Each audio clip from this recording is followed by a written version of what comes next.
Welcome everyone, I'm Brett and we're here for our Aether Revolt set review.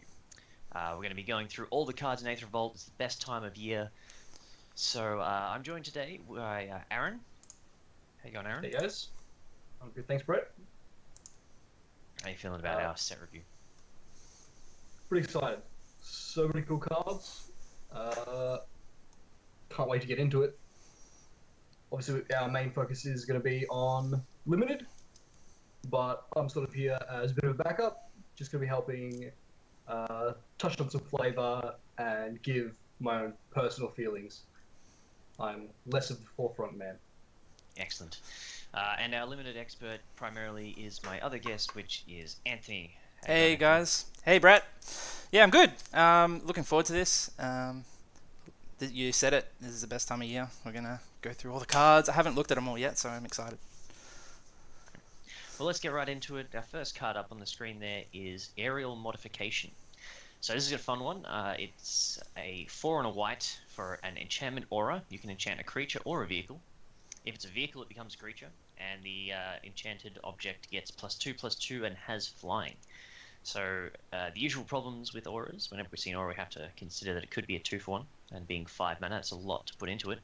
But the fact that it turns on all your vehicles is pretty sweet. Yeah, this thing is gonna end a lot of games, I think. Being able to just play a vehicle, and they're usually pretty big, and then you give it flying. That's usually about 2 swings and the game's over. So that comes with inherent risk, but yeah, it's gonna kill me a lot. I'm never gonna pick it, but it's gonna kill me. Yes. Yep, I guess 5 mana means maybe you only want one of it, and obviously you're only ever going to pick it if you've got vehicles, but seems like a pretty cool card. I can imagine this putting in some work, definitely. Forcing your opponent maybe to remove a creature that they didn't actually want to get rid of to begin with. This is a cool card, but not necessarily a good card. Yeah. I think it's the best way to describe it. All right. Anyway, what do we got next? We've got Aeronaut Admiral. 3 and a white for a 3/1 flyer, which is pretty good. And then it gives you vehicles flying, because why not? This card's going to be good too. Good uncommon. Aaron? Yeah, it seems. Or Brett? Yeah, seems just good. I can't imagine that flying trains is bad. That's what. I'm feeling fine. Like it's the uncommons in this set as overall are fairly powerful, so I'm not super keen on this one. It's a 3/1/5 for floor 4, which is fine. The vehicles having flying is kind of neither here nor there, so I'd pick it up okay, but not going to really rush to take this card. Yeah. All right. Next one we have Aether Inspector. A 4 mana 2/3 Vigilance, common. And when it enters the battlefield, you get 2 energy, so energy's back.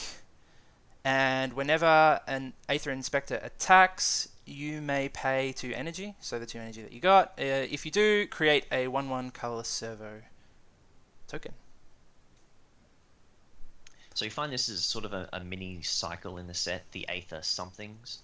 There's 1 in each color. They each give you 2 energy when they enter, and when they attack, you can pay 2 energy to make a servo. They're all pretty fine. Yeah, the stats Good aren't filler. great, but yeah. I just think you'll be attacking into some bigger creatures, I think. But it's a common. Yeah, you play it as Yeah. filler. Yeah, and you guys suppose you can save your energy if you need to. Yeah. For other cards, such as the next one, Aether Geode Miner, 2 mana 3/1 Dwarf Scout. Whenever Aether Geode Miner attacks, you get 2 energy, and you can pay 2 energy to exile him and return it to the battlefield under its owner's control. So that's an instantaneous blink effect. So this little dude just dodges removal whenever he needs to, or can't dodge board wipes, which is a bit of a bummer, but I mean, maybe that would be a bit too good. Oh, this I'm card's sweet. not sure the point of this guy. I'm guessing this is sort of like a revolt enabler, which we'll come to pretty soon. Yeah, that's a pretty good point, straight up. Because Revolt is obviously if a permanent you control leaves the battlefield, comes back as a different card. And also, 2 out of 3/1, it's pretty aggressive. If you're attacking into your opponent, and this is your highest damage creature on the field, blocking it for them is not necessarily great, because then like they're going to prevent some damage, but they're not actually clearing anything away from your board, and that's not increasing their their standing on the board with you, because you're just going to blink this guy and you haven't actually gone down any creatures, and you've still punched through some damage. When I first read this card, I thought it was when it enters the battlefield you get 2 energy, and I just thought it was busted. So good to know that that's not the case. Not quite. And I'm like, this is great, isn't it? And no, Just go forever. it's not that good. Yeah. Does have some setup time, I guess. Yeah. All right. Our next one is Airdrop Aeronauts, your 3 white flyer, which is a 4/3. So getting a good power flyer for your mana. And we've got a tacked on bonus Revolt. When Airdrop Aeronauts enters the battlefield, if a permanent you controlled left the battlefield this turn, you gain 5 life. So I think this is our first Revolt card. And that's going to trigger something whenever something leaves the battlefield on your turn. So it has to happen after. The effect will happen after something has left. So it'll check what's happened that turn. So I guess it's worth talking about Revolt and sort of going the sort of judge sort of approach. Revolt is a triggered ability. It has an if clause, so the only triggers if a permanent you control has left the battlefield this turn. So you can't have the trigger go on the stack and then get rid of something. It actually has to have happened before the trigger event. And there's a whole bunch of them. Some of them are check at the end of the turn. Some of them check when something enters, that sort of thing. So. Yeah. So from a limited standpoint, what do we think of Revolt? I think it's going to be hard to trigger it when you want to, outside of combat. I think there are a couple of good enablers for it. There's a couple of sack outlets, and there are a few artifacts. There's a cycle of artifacts that sacrifice themselves and that sort of thing. So if you really want to build around Revolt, I think it's going to be achievable. But I'm not seeing it as something that's just going to happen. I don't think you can consider the Revolt as something that you will always get or often get. You need to be building around it. Yeah. A thing that when I started thinking about Revolt was Morbid, because I think the most common way of things leaving the battlefield in Limited is creatures dying. So if you treat it like Morbid, then that's the same. And Morbid, of course, is if a creature died this turn, you get the effect. So if you just treat Revolt the same way, then yeah, I think that's a good way to look at it. So yeah, hopefully you can gain 5 life off this guy, and that'd be a really good card, actually. So going through this set review, we'll probably be treating Revolt as a bonus and assessing the cards as, if it didn't have Revolt, is it good enough to play? Yep. Yeah, 5 out of 4/3 is okay, but I'm sure there are better cards with less conditional effects. Yeah. All right. Well, that's Revolt. Let's move on. So our next one is a combat trick. This is Alley Evasion. You have 2 options. You can either have a target creature you control get +1/+2 until end of turn, or you can return a creature you control to your hand, or to its owner's hand. So a couple of good options: dodge some removal, trigger Revolt, if that's what you want to do with the second option, or you can buff up your creature to win in combat. Fine common probably sees play. 1 mana tricks are usually good because they're easy to disguise. Yeah, I think this card's going to be great. Like the other 1 mana tricks in red and white from the previous set, this one's going to be good, I think. Especially with Revolt, and this being a pretty free enabler. Yeah. Decent card. We'll play. 1 mana enabler just seems quite good. Yeah. All right. Next card is Audacious Infiltrator. 1 and a white for a 3/1 dwarf rogue, and it can't be blocked by artifact creatures. This is a cool design. Particularly important because of servos. Yeah, and Thopters. This is so the usual problem with stuff with creatures like this, the 3/1s and that, is that they just get blanked by bonuses of cards from your opponent. But this one will actually have to trade for a card, so I think this is going to be a good attacker in Limited. You're going to pick him up? Definitely got some options for a wide aggressive deck. So we've seen the rare above in the Aether Geode Miner. This guy goes in that sort of deck. Play it early and start smashing it hard. Yeah, 3-1 seemed 3-1 up to 2 seemed like just a good option for that aggressive deck. I like it. Cool. Alright, next up, a pretty basic sort of card. It's a vanilla 3/2 for 3. Not a lot of going on here. If you need a creature in the 3-drop slot, that's what you're going to play. Is that Ulrich? No, this one's probably slightly more interesting. Oh, it's real funny. Real funny. I don't Been know. like a year and you're still hanging on to that. Yes, it's a scoop of vanilla ice cream. That's what that is. Alright, let's get on something a little bit more interesting. Neapolitan delicious. So we got a Call for Unity. So this is a sort of a buff effect for all of your creatures. It's a 5-mana enchantment that does nothing on its own, but at the beginning of your end step, if a permanent you control left, you put a counter on it. So that's its revolt ability, and creatures you control get +1/+1 for each Unity counter on Call for Unity. And this is terrible in most formats. I have a good place for this in my commander deck because I have an enchantment commander deck that runs a lot of tokens, so this would be good for that. But yeah, not a good card in basically anywhere other than commander. You don't think this could be good in limited? I'm kind of the opinion it could be good. You want a 5-mana do nothing?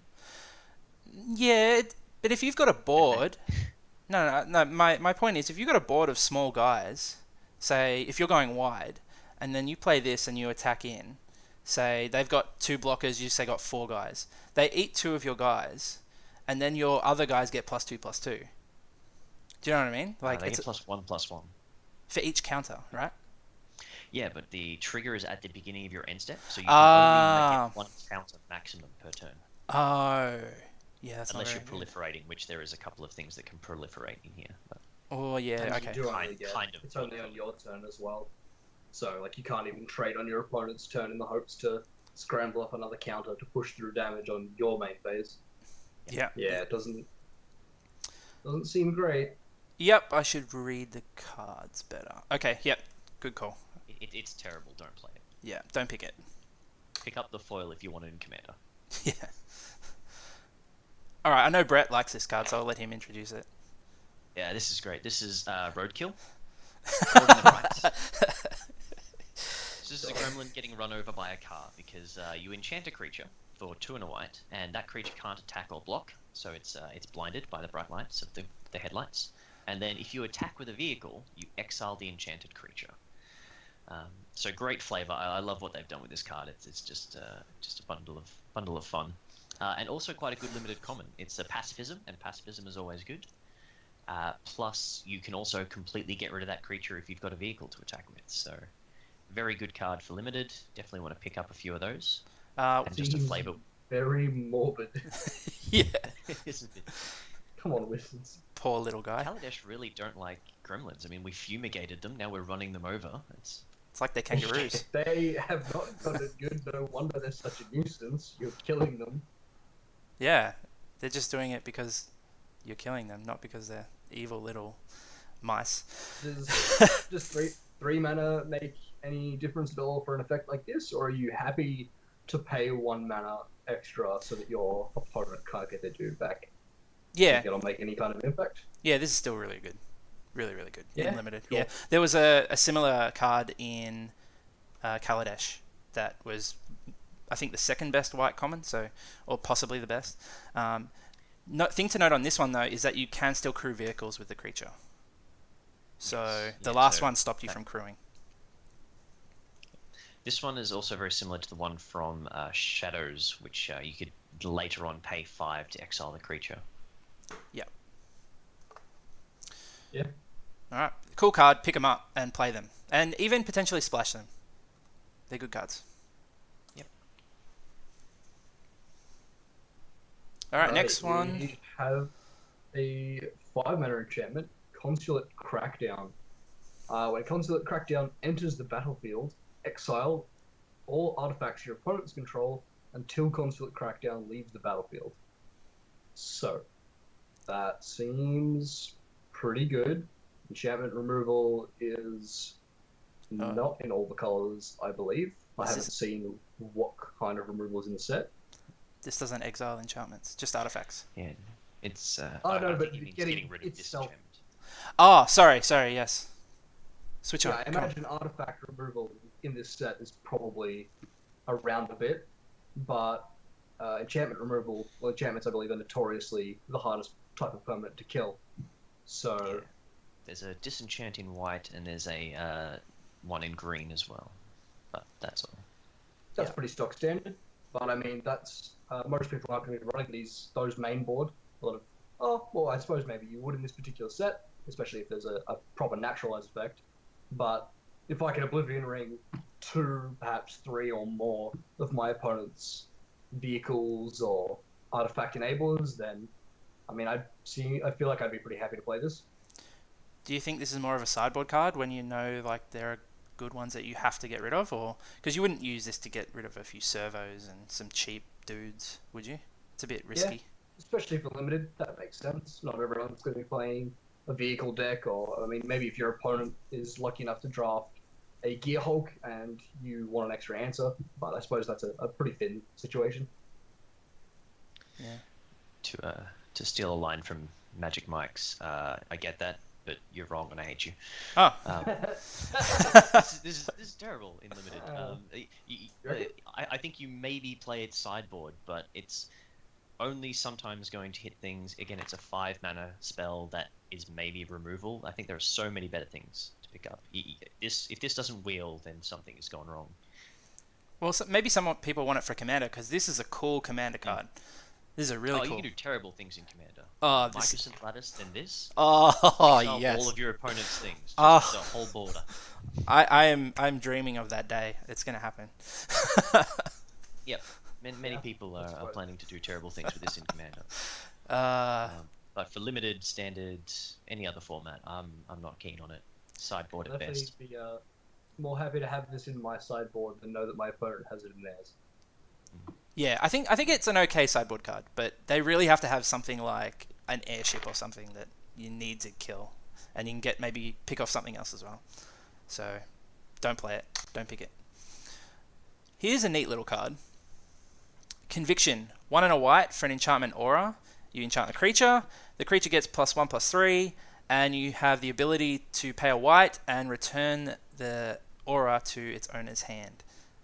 So, in the last few sets, we've had these dorky little equipment that have given +1/+1 or +1/+2, and they've actually been decent. And I think that what they're trying to do is something similar here, where you can just return back an aura in a way that so you can protect it.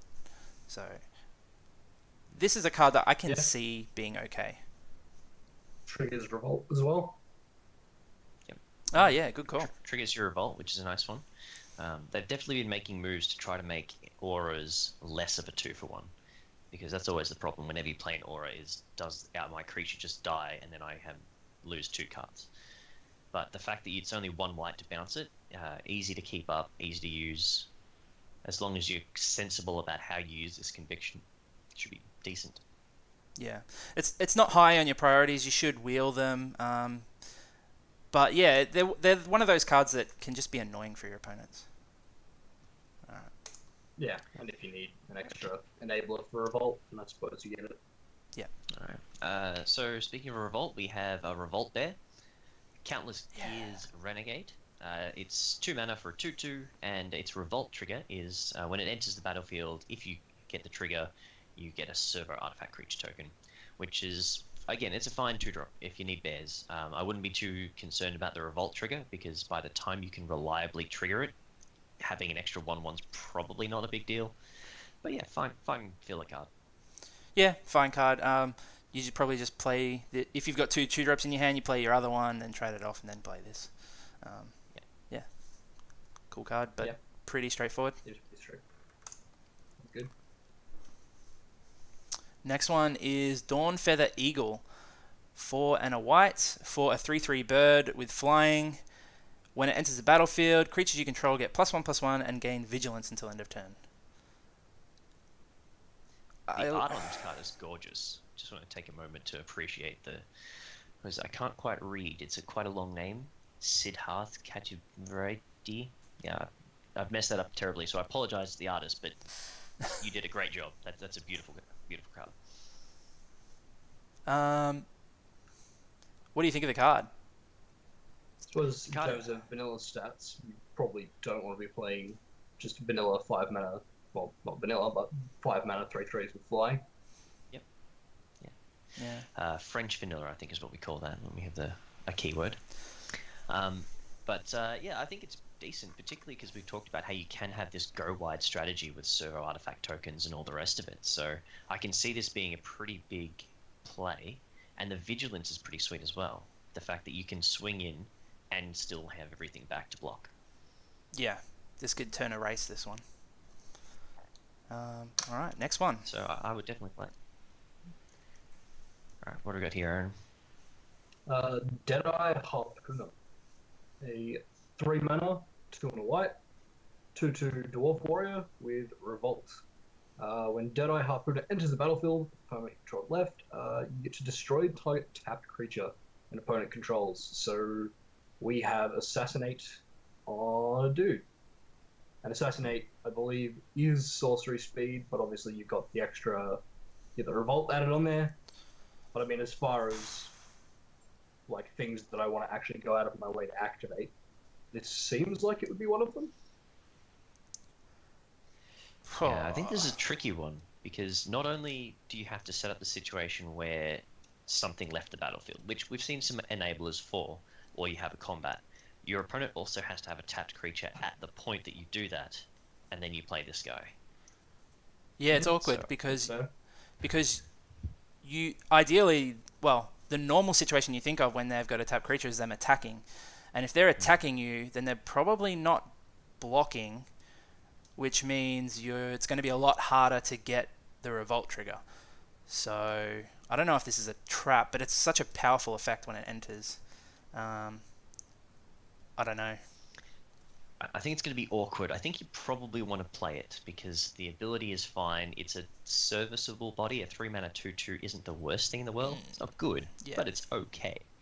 So you're probably going to be playing it, but it's really awkward.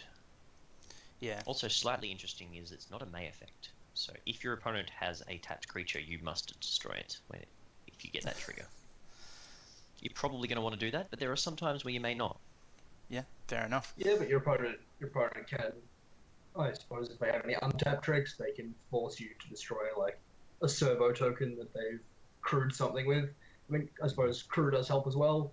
There's going to be a lot of tap dudes, but yeah, I think you're right. It is actually going to be somewhat awkward. Is probably the best description. Yeah. So I'm gonna pick them up early. Out, perhaps. Yeah, I think I'm still gonna pick them up early and see how they go in the early drafts, and yeah, this is a wait and see, this one. Okay. So next on the list is Decommission. So this is a disenchant for 3. So it's 2 and a white for an instant, destroy target artifact or enchantment.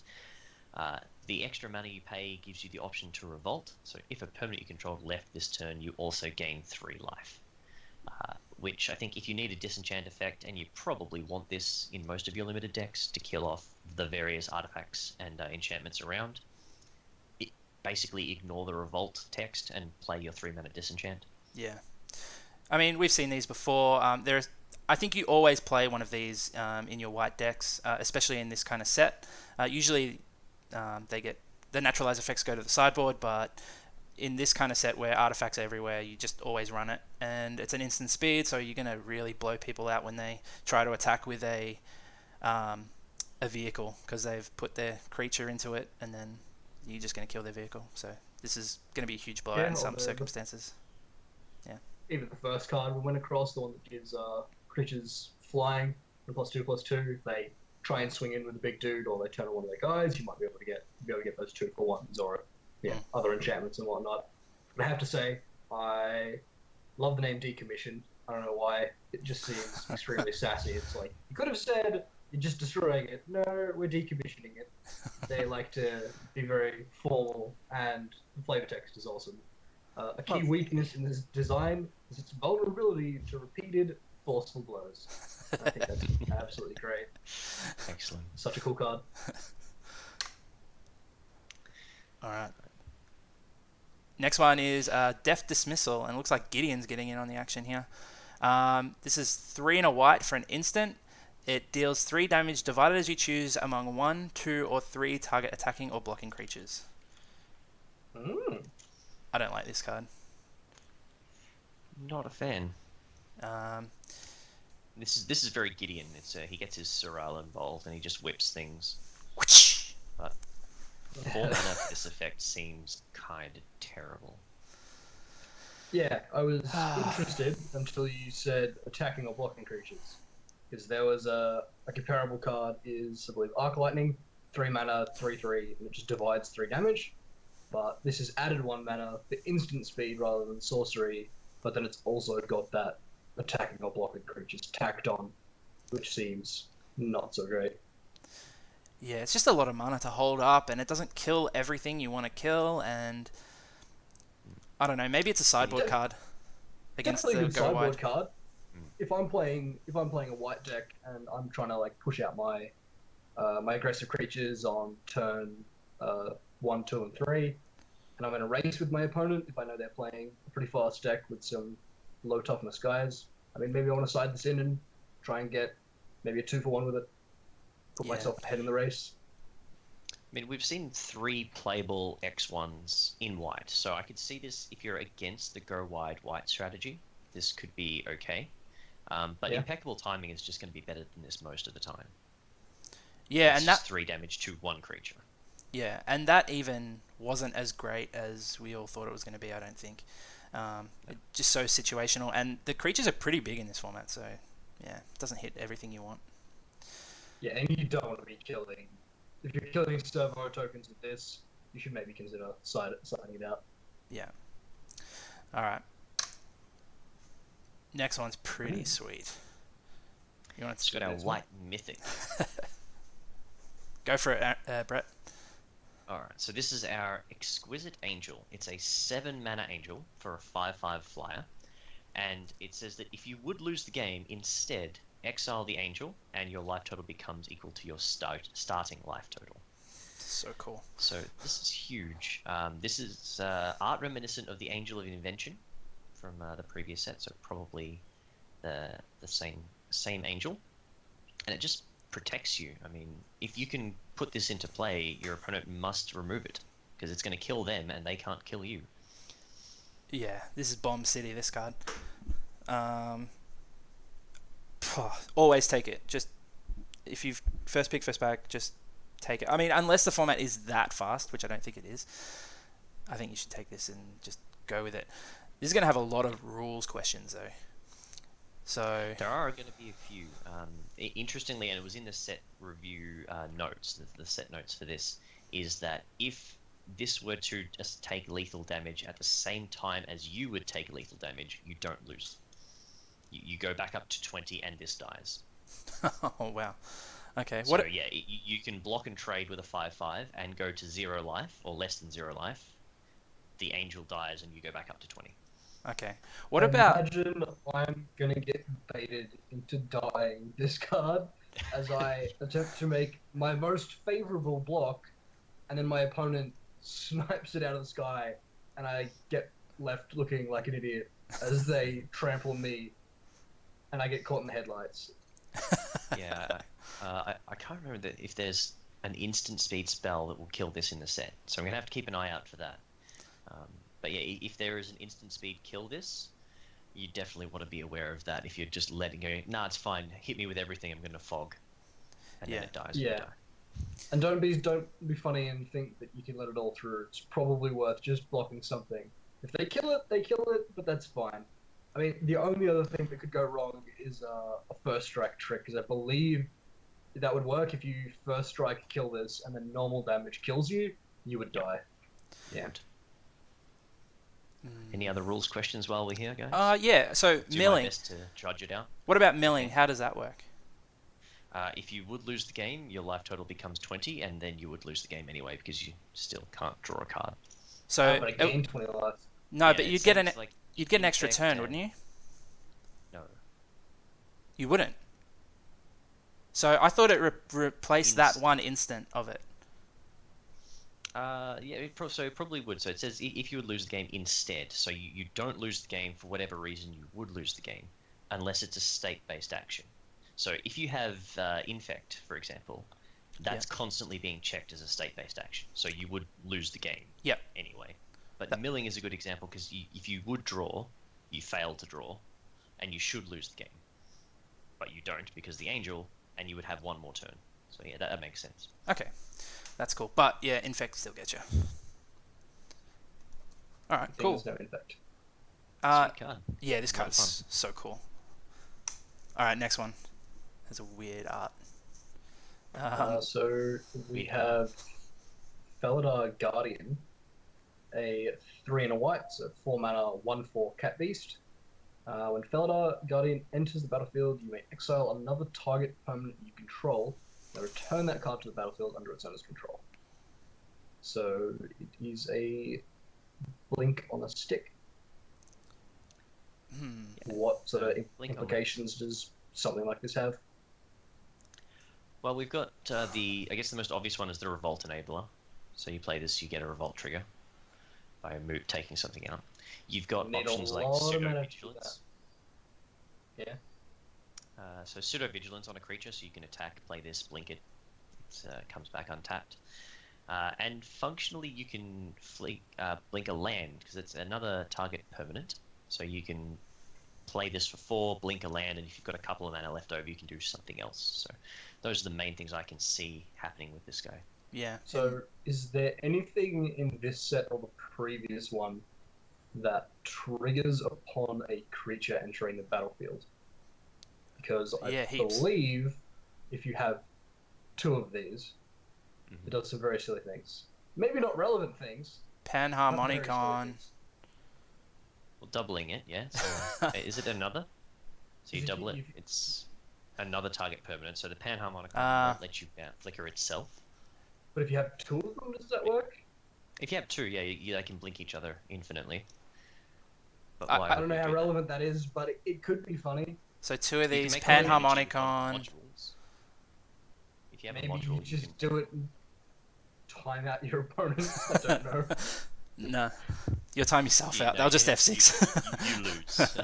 I mean, you can activate your revolt with this, but keep in mind it's 4 mana, and a lot of the revolt cards I imagine are probably going to be 3 to 5 mana, or maybe like 2 to 5 mana. So you're going to need some There's a couple late of static. turns. There's a couple of static ones that are at the end of the turn revolt. Okay, well that's good. It's good to know. Something to keep in mind. Okay, Yeah, so I guess so what we're doing Enter with the this battlefield is, enter the battlefield triggers with 2 of these and a Panharmonicon. That's what's happening. yeah. And something else, Anything there's else? some weird stuff. What's that card? Is it? Just what does that functionally do? Fabricate. Give you Make- infinite make dudes. Infinite mana. Isn't there a card that Fabricate. deals 1 damage? What's Impact Tremors, or is Impact Tremors way gone out of standard, isn't it? Yeah. Oh, we just need something like that. Something that just deals 1 damage when it enters, and you just win on the spot. Yeah. I'm going to hopefully get that on stream. Alright. In We draft. talked a lot about this silly card, and it's probably like very mediocre in limited.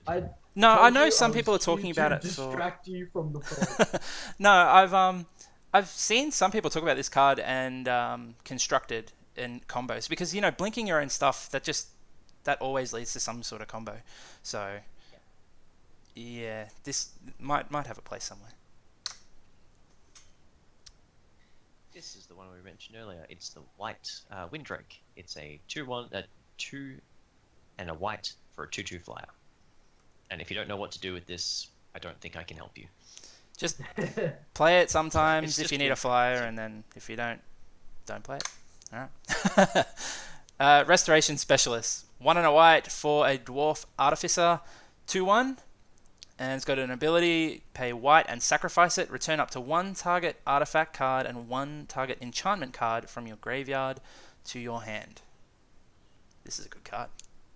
This is really good. Seems nice, but I imagine I probably do I play it with the intention of playing it as a 2-mana bear that I'm going to combat with, or am I playing it as like a 3-mana sorcery that I want to get stuff back with?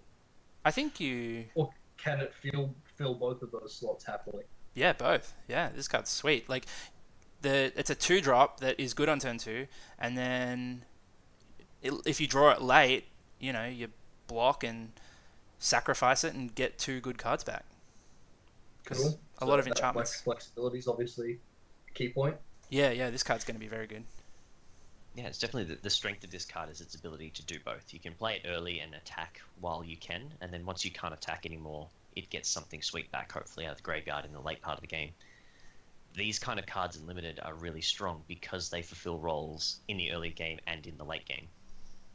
This is getting back your passivism effect, the in the headlights card. This is getting back those other enchantments that if you did get 2 for 1, this gets that back, as well as your artifact creatures and that sort of stuff. Yeah, this card's Yeah. cool. Sweet. This card's cool too. Solemn Recruit. 1 white for a 2/2 double striker, Dwarf Warrior. And it's got Revolt at the beginning of your end step. If a permanent you controlled left the battlefield this turn, put a +1/+1 counter on it. Okay, so the stats of this are already really good. A 2/2 double striker is usually good enough. Annoying against 2/3s. But if you can get that Revolt trigger, this card just gets out of hand. Yeah, this is a really sweet card. We've seen a lot of variations of this 1 white 2/2 double strike for many years, and it's just a good card. And Revolt doesn't seem that difficult to do in this case because you don't have to do it so much. I mean, this into the Felidar Guardian that we saw above, you just flicker a land, you get a counter. It's a 3/3. So Yeah, this card's so sweet. it'll get out of hand real quick if your opponent doesn't have an answer. Yeah. Just seems solid. All right. And also combat tricks are a double dip on value. You can, Yes, always good. Really Yeah. put the beating on your opponent. Next one is a card that's got a lot of hype. 1 and a white for a legendary creature dwarf advisor. 2/2. It's SRAM Senior Edificer. And whenever you cast an aura, equipment, or vehicle, draw a card. Because mono white Voltron and Commander needed the help. Would this be the commander now? Probably would be the 2 mana. I mean, there's a lot of options in that regard. There's Kemba and there's Nahiri and there's all sorts of stuff that you can do as the mono white sort of commander. But this is a good one. Having draw a card, that's one of the big weaknesses of white in commander is not having a lot of card draw. So this is a big one. Lots of auras, lots of equipment. It's really sweet as a commander.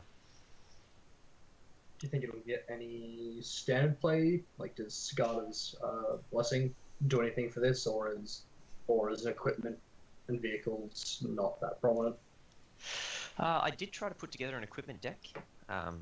So that there is an equipment deck that's somewhat viable. I didn't do very well with it, but it's sort of second tier to the other red-white vehicles deck. So I could see this being sort of a casual Friday Night Magic type standard deck. Yeah, Not something that you really need to. You're going to see on Pro Tour tables.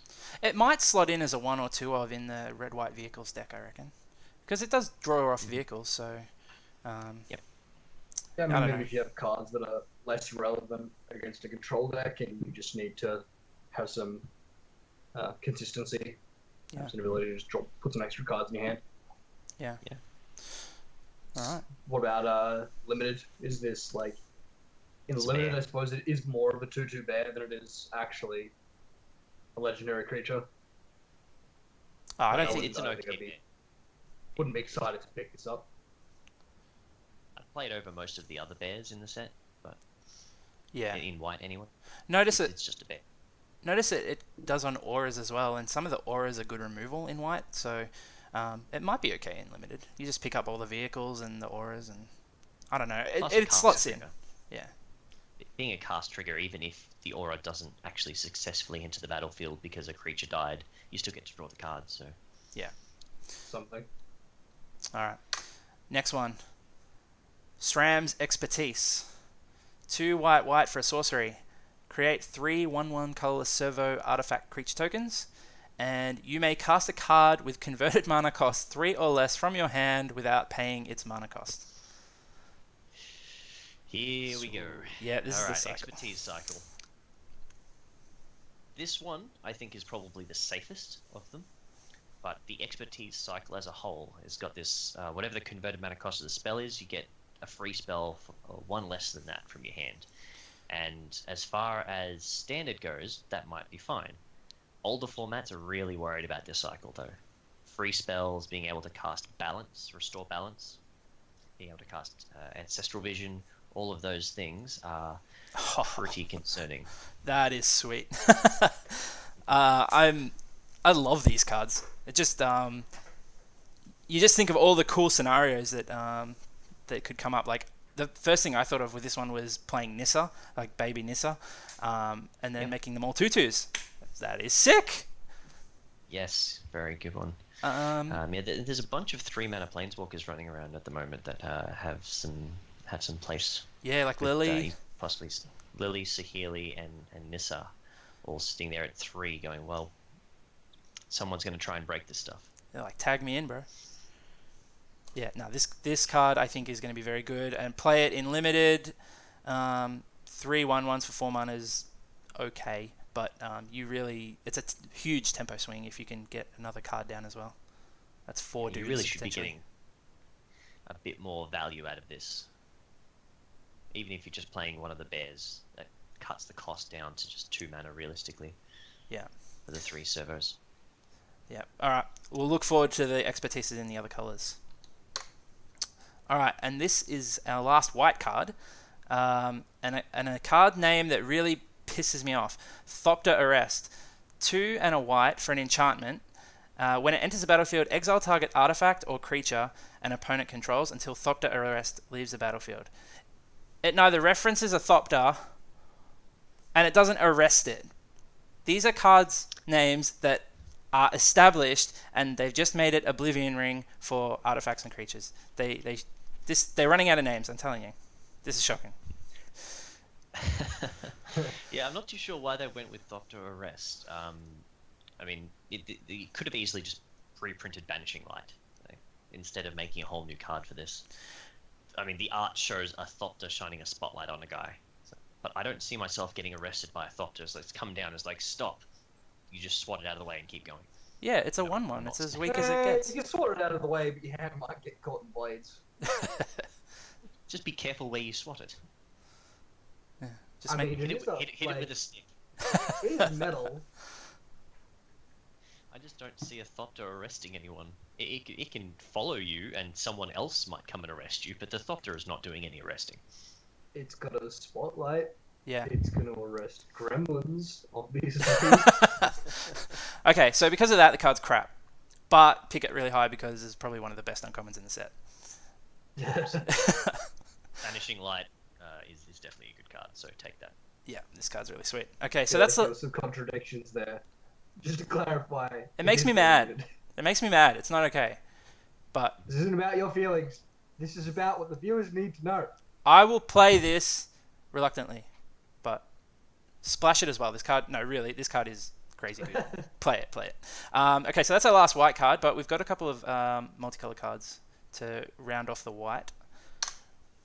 Ajani Unyielding. 4 green white for Planeswalker Ajani. Comes in with 4 loyalty. Ability 1. +2. Reveal the top 3 cards of your library. Put all non-land permanent cards revealed this way into your hand and the rest on the bottom of your library in any order. Cool. -2. Exile target creature. Its controller gains life equal to its power. So Swords to Plowshares. And -9. Put 5 +1/+1 counters on each creature you control and 5 loyalty counters on each other Planeswalker you control. Super Friends, yay. I don't like it. It's interesting. It's kind of funny that this and the Planeswalker deck version are both 6 mana, and I don't know which one I prefer to play if I had to play green white. I think it's okay. Is that -9 ever being used? Like, why would, I'm seeing this like you exile something, you get you tick up, you tick down. I'm just alternating between tick up, tick down. Yeah, Yeah, that's pretty much it. Why? How many planeswalkers need more loyalty if you've already ultimating this one? Like, Yeah. you're so far ahead. I suppose, like, I guess biggest point of planeswalkers is usually planeswalkers are pretty quickly assessed on whether or not they can protect themselves. I don't know, like, how wide do creatures go in the format? Swords to Plowshares on a dude is okay, but I mean, I don't really want to pay 6 mana for it. Like, Yeah. especially if he's gonna get, like, if I remove my opponent's 6/6, or they're Emrakul or something. I mean, if they just have a dude lying around, he's still gonna die. I mean, it does give you some, like, over a couple of turns, gives you a lot of advantage if you can get off, like, 2 -2s and a +2. That's pretty good, but yeah, 6 mana is a lot. Yeah. It does go to 6 loyalty, so I can see this getting in. If that green-white tokens becomes a thing, again, if green-white tokens comes back as a deck, this could be your curve topper as just getting your value and working through in that way. Something to do at the top of your curve, but I don't see a lot of it. Yeah, it's... Yeah, it doesn't particularly impact the board that well.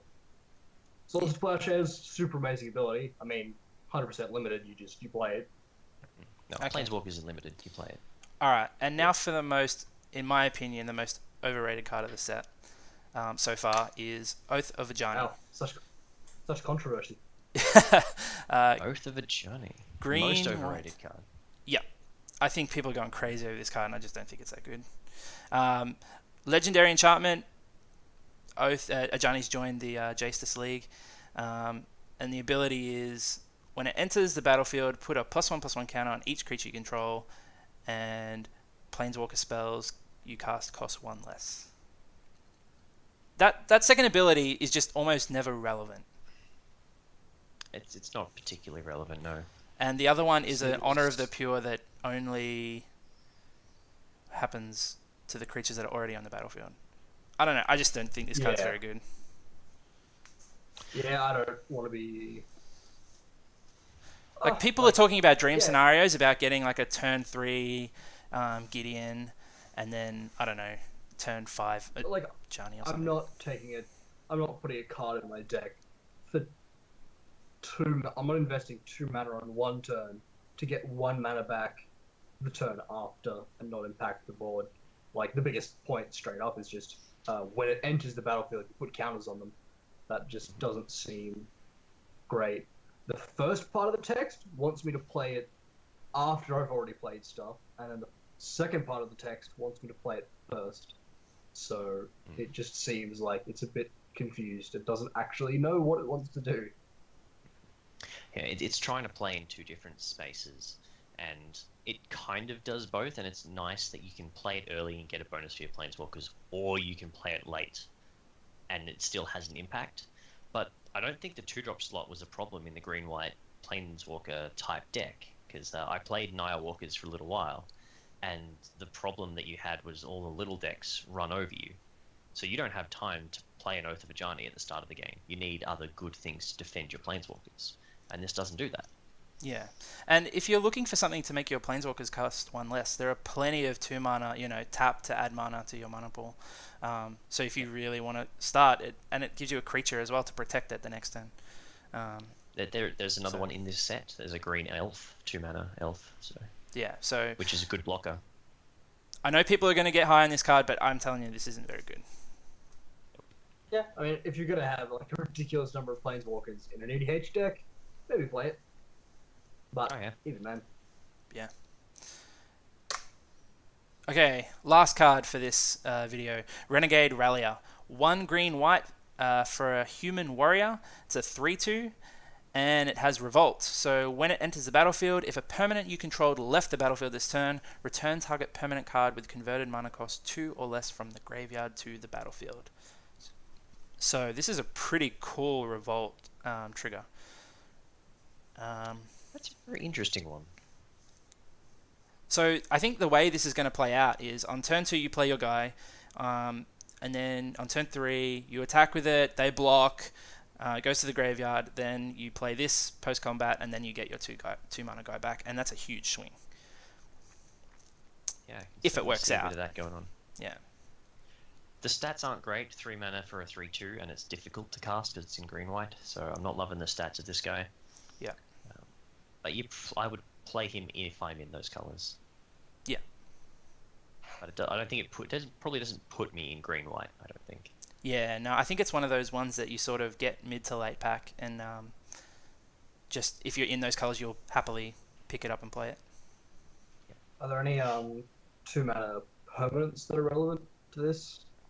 Um, This is permanent, not just creature. Well, there are some Obviously fun things you limited. can do in Eternal, Commander, that sort of stuff, where you're doing Sun Titan shenanigans. So if you sack this, attack with Sun Titan, you can get this guy back, return fetch lands, return all those sorts of things to just get a lot of value. So I have a few sacrifice themed sort of decks that this might work in. There's some fun sort of things you can do with it. Cool. All right, so that's all the white cards. Stay tuned. We're going to be bringing out the rest of them. Looking forward to it. Yeah. See you in blue. Sounds good. All right, see you.